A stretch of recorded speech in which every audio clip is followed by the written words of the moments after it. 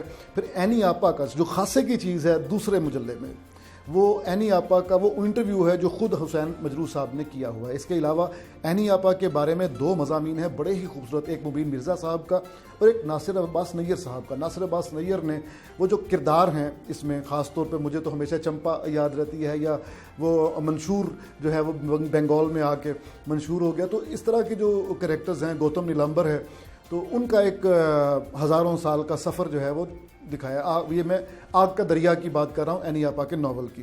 اس کا ایک انہوں نے بڑا خوبصورت جائزہ جو ناصر عباس نیر صاحب کا اپنا جو فورٹے ہے اس پہ میں نے اپنے پیڈسٹل پہ کھڑے ہو کے جو اس ناول کا ایک تجزیہ پیش کیا, وہ بڑی خاصے کی چیز ہے. اس کے علاوہ آپ کو اس میں جو مختلف طرح کی جو 4 کلر نظر آئیں گے, آپ کو مضامین سے ریلیٹڈ بہت سی تصاویر نظر آئیں گی, اور پھر فن تعمیر سے ریلیٹڈ جب آئے گا کوئی مضمون تو اس میں فن تعمیر سے ریلیٹڈ 4 کلر نظر آئیں گی. تو بے حد خوبصورت ہے, بے حد اچھا ہے. لاہور کے تکیے اور اس طرح کی بہت ساری خوبصورت مضامین اس میں موجود ہیں, افسانے موجود ہیں, غزلیں موجود ہیں. آخری بات میں ضمن میں یہ کہنا چاہتا ہوں, حسین مجروح صاحب جس طرح حلقہ ارباب ذوق کو بھر دیتے تھے, اسی طرح انہوں نے اس مجلے کو بھی بھر دیا اور بڑے ناموں سے بھرا, اور بہت ہی کڑا معیار ہے ان کے انتخاب کا. آپ غزلیں دیکھ لیجئے, نظمیں دیکھ لیجئے, مضامین دیکھ لیجئے, کیا عالی شان ہے یہ سارا کام. تو ادب کے طالب علموں کے لیے تو ایک تحفے سے کم نہیں ہے یہ والا مجلہ. میں انتظار کر رہا ہوں کہ جب اس کا تیسرا جو آئے, اس سیریز کا تیسرا مجلہ سماہی تیسری آئے, تو ہم اس کو بھی انشاءاللہ اپنے پروگرام میں ٹھیک ہے جی. ہمارے ساتھ احمد عماد صاحب موجود ہیں. احمد صاحب بہت شکریہ. اب آگے بڑھتے ہیں, کچھ جناب صحت کے حوالے سے بات کر لیتے ہیں. تیزی سے بڑھتے گناہ معاشی اور سماجی مسائل نے ملک بھر کے عوام کو ذہنی کرب میں مبتلا کر رکھا ہے, اور جس کی وجہ سے نت نئے نفسیاتی مرض ہمارے اندر جنم لے رہے ہیں, اور جن میں سے ایک مرض شیزوفرینیا بھی ہے. اور ایک اندازے کے مطابق اس وقت پاکستان میں کم و بیش 25 لاکھ افراد اس بیماری میں مبتلا ہیں, اور اس وقت دنیا بھر میں 45 کروڑ کے لگ بھگ افراد مختلف ذہنی امراض کا شکار ہوتے ہیں. اسکیزوفرینیا میں مبتلا افراد اپنی صحت کا خیال نہیں رکھتے ہیں, اور جس کی وجہ سے دیگر بیماریوں کا بھی وہ لوگ شکار ہو جاتے ہیں, اور عام افراد کے مقابلے میں ان کی زندگی کا جو دورانیہ ہوتا ہے وہ بھی خاصا کم ہو جاتا ہے. تاہم اس کا سب سے خوفناک جو رزلٹ ہمارے سامنے آتا ہے وہ خودکشی کی صورت میں سامنے آتا ہے. تو اس مرض میں مبتلا افراد میں خودکشی کرنے کا رجحان عام انسان کی نسبت 50 گنا زیادہ ہوتا ہے, اور 10 سے 13% مریض خودکشی کر بھی لیتے ہیں. تو جناب اس بیماری کے حوالے سے آج ہم جاننے کی کوشش کریں گے کہ اسکیزوفرینیا ہے کیا, اس کی کیا وجوہات ہو سکتی ہیں, کس طرح اس بیماری سے بچا جا سکتا ہے, کہ اس کا ٹریٹمنٹ کیا ہے. ہمارے ساتھ اس وقت موجود ہیں ڈاکٹر عمران جمیل ہیں, جناب کنسلٹنٹ سائیکیٹرسٹ ہیں. ڈاکٹر عمران آپ کو ویلکم کہتی ہوں جاگو لاہور میں. کیسے ہیں آپ؟ Thank you very much. I'm good. Thank you. Thank you very much. Doctor Imran, schizophrenia یہ ہے کیا, یہ ڈس آرڈر ہے, یہ بیماری ہے, یہ کیا ہے؟ تو جو اسکیزوفرینیا ہے اسے یہاں پہ پاکستان میں شیزوفرینیا بھی کہتے ہیں. تو یہ ایک تھاٹ ڈس آرڈر ہے, سوچ کا ڈس آرڈر ہے, جس کے اندر کیا ہوتا ہے کہ جو پیشنٹ ہے ان کی سوچ جو ہے وہ آلٹر ہو جاتی ہے, چینج ہو جاتی ہے. ان میں کئی دفعہ ان کو آوازیں آنی شروع ہوتی ہیں, کبھی ان کو جو ہے وہ چیزیں دکھائی دینی شروع ہوتی ہیں, کبھی وہم پڑ جاتا ہے. اچھا, اس کو وہم کی بیماری کہا جا سکتا ہے؟ اس کو وہم کی بیماری بھی کہا جا سکتا ہے. اچھا, جب یہ ڈیولپ ہوتا ہے تو آہستہ آہستہ کیا ہوتا ہے کہ کچھ لوگوں کے اندر سب سے پہلے جب اسٹارٹ ہوتا ہے تو کوئی ایک ٹریگر ہو سکتا ہے, کوئی سوشل اسٹریس ہو سکتا ہے, جس طرح فرض کیا ڈیورس ہو گئی, یا کوئی فرض کیا جس طرح یہ سیلاب آ گیا, پورا گھر تباہ ہو گیا, زلزلے کی وجہ سے پورا گھر تباہ ہو گیا. تو فائنینشیل اسٹریس کئی دفعہ ہوتا ہے, اور کئی دفعہ بولنگ جو اسکولوں کے اندر وہ ہوتی ہے. اب انفارچونیٹلی یہ ہوتا ہے کہ یہ نوجوان طبقہ جو ہے اس کے اندر یہ زیادہ کامن ہے, اور اسے ہم کہتے ہیں ارلی آنسٹ اسکیزوفرینیا, جس کے اندر تقریباً 16 سے 24 سال کے اندر نوجوانوں میں, خاص طور مردوں میں زیادہ ایز کمپیئر ٹو فیمیلز, اور پھر سوشل اسٹریس کی وجہ سے ہو سکتا ہے. اس میں جینیٹک کاز بھی ہیں. کسی فیملی کے اندر اگر فرض کسی کو اسکیزوفرینیا ہے تو چانسز ہیں کہ کسی دوسرے فرد کو اسکیزوفرینیا ہو سکتا ہے. صرف چانسز ہیں مگر یہ ہے کہ سائنٹسٹ نے ریسرچ کے ذریعے ابھی تک کوئی کسی قسم کی جینز دریافت نہیں کیے جو کہ اسکیزوفرینیا کر سکے. مطلب چانسز ہو سکتے ہیں کہ یہ آگے جینیٹیکلی بھی ٹرانسفر ہو جائے. ایگزیکٹلی. اگر آپ کو دیکھا ہو پرانی فلموں میں ہوتا تھا کہ نروس بریک ڈاؤن, کوئی خبر آئی تو بندہ اچانک گمسم ہو گیا. تو یہ بیسکلی سمجھ لیں کہ بالکل ایگزیکٹلی نروس بریک ڈاؤن ہوتا ہے شروع میں. کوئی کسی قسم کی بولنگ ہو گئی یا کوئی سوشل اسٹریس ہو گیا, کوئی بریک اپ ہو گیا, کوئی والدین کی ڈیتھ ہو گئی, تو بندے کو وہاں سے پھر نروس بریک ڈاؤن ہوتا ہے. پھر آہستہ آہستہ جو ہے نا پھر اکثر پیشنٹ جو ہے سائیکیٹرک کے پاس آتے نہیں ہیں, جس کی وجہ سے ڈائگنوسس لیٹ ہو جاتا ہے. تو ارلی ڈائگنوسس کے اندر بہت ضروری ہے. اچھا, یہ کسی بھی سٹیج پہ کسی بھی ایج میں کیا یہ چیز ہو سکتی ہے, اس بیماری کا شکار ہو سکتے ہیں ہم؟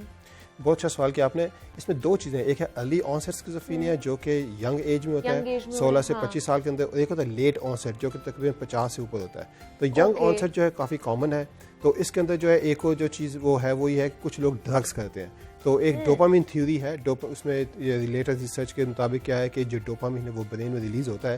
تو کیا ہوتا ہے کچھ لوگ جو ڈرگس کرتے ہیں, کوکین, ہیروئن, کرسٹل میتھ اور آئس وغیرہ, اس کی وجہ سے کیا ہوتا ہے برین کے اندر نیورون کا ڈیمیج ہو جاتا ہے, جس کی وجہ سے کیا ہوتا ہے ڈوپامین زیادہ ریلیز ہوتا ہے. تو وہ بھی اسکیزوفرینیا کر سکتے ہیں.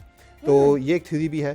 تو الٹیمیٹلی کیا ہوتا ہے کہ جب ڈوپامین کا لیول بھی زیادہ ہو جاتا ہے, پھر ہم جب میڈیکیشن دیتے ہیں تو اس کی وجہ سے ہمیں بڑا ڈراسٹک امپرومنٹ نظر آتی ہے.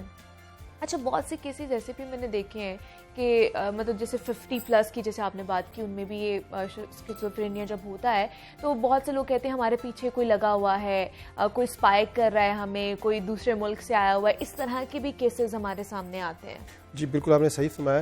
ہوتا یہ ہے کہ اس کے اندر جو سمٹم ہے اسے ہم کہتے ہیں, اسے ڈیوائڈ کرتے ہیں پازیٹیو سمٹمس اور نیگیٹو سمٹمس. پازیٹیو سمٹم کیا ہے کہ آوازیں آنا, چیزیں دکھائی دینا.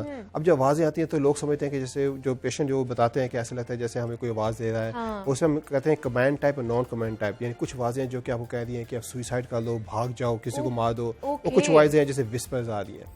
اب کچھ لوگوں میں وہم پڑ جاتا ہے کہ کوئی خلائی مخلوق ہمارے پیچھے پڑی ہوئی ہے, ہمیں جو ہے کوئی ہمیں جان سے مار دے گا, کوئی مار نہ دے. تو اسے ہم کہتے ہیں پازیٹیو سمٹمز. اور یہ کیا ہوتا ہے کہ یہ پھر کیا ہوتا ہے کہ ہمارے کلچر میں انفارچونیٹلی چونکہ اویئرنیس کم ہے تو زیادہ تر لوگ یہ سمجھتے ہیں کہ جادو ہو گیا یا جن آ گیا, اس کو جن. ایگزیکٹلی. تو وہ پھر وہ لے جاتے ہیں ان کو حکیموں کے پاس, اور وہاں پہ کیا ہوتا ہے پیشنٹ ورس ہوتا ہے, وہ اپنے طریقے سے مارتے ہیں, باندھ دیتے ہیں, تیزاب پھینکتے ہیں.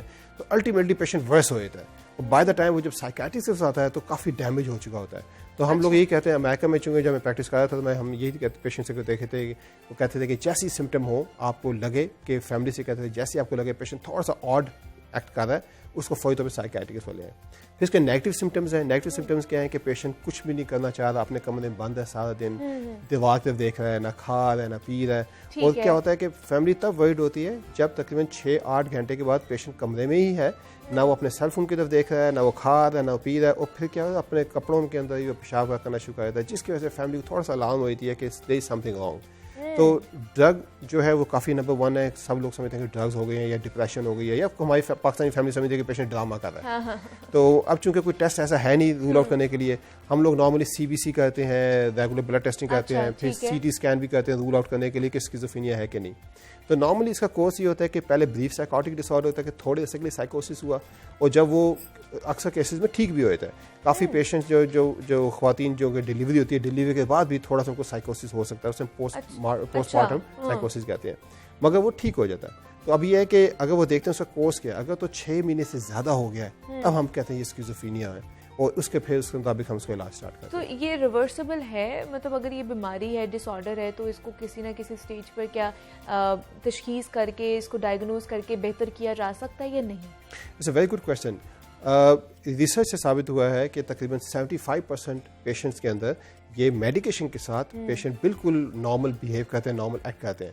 اگر آپ دیکھیں تو ہسٹری میں بڑے بڑے نام ہیں جن کو اسکیزوفرینیا ہوا ہے, جس طرح وین گو جو کہ بڑے آرٹسٹ تھے, پھر ابراہیم لنکن کے بیٹے ہیں, ریسنٹلی جان نیش ایک وہ امیرکن میتھمیٹیشین ہے, ان کے وہ دا بیوٹیفل مائنڈ مووی بنی ہے, ان کو بھی اسکیزوفرینیا تھا. تو میڈیکیشن کے اوپر پیشنٹ بالکل ٹھیک ہے, وہ بالکل نارمل بیہیو کرتے ہیں, کہ سب کچھ کرتے ہیں, کہ اپنا کام کر رہے ہیں, اب ان کو مصروف رکھ سکتے ہیں, اپنے کام میں کر سکتے ہیں, اور بالکل ایک نارمل بندے کی زندگی گزار سکتے ہیں. مگر میڈیکیشنس کے اوپر ان کو میڈیکیشن لازمی چاہیے. میں پیشنٹس کو مثال دیتا ہوں, جس طرح ہائی بلڈ پریشر ہے, ڈائبٹیز ہے, اس کے اندر کیا ہوتا ہے کہ آپ جس طرح ایز لانگ ایز آپ دوائی لے رہے ہیں, میڈیکیشن لے رہے ہیں,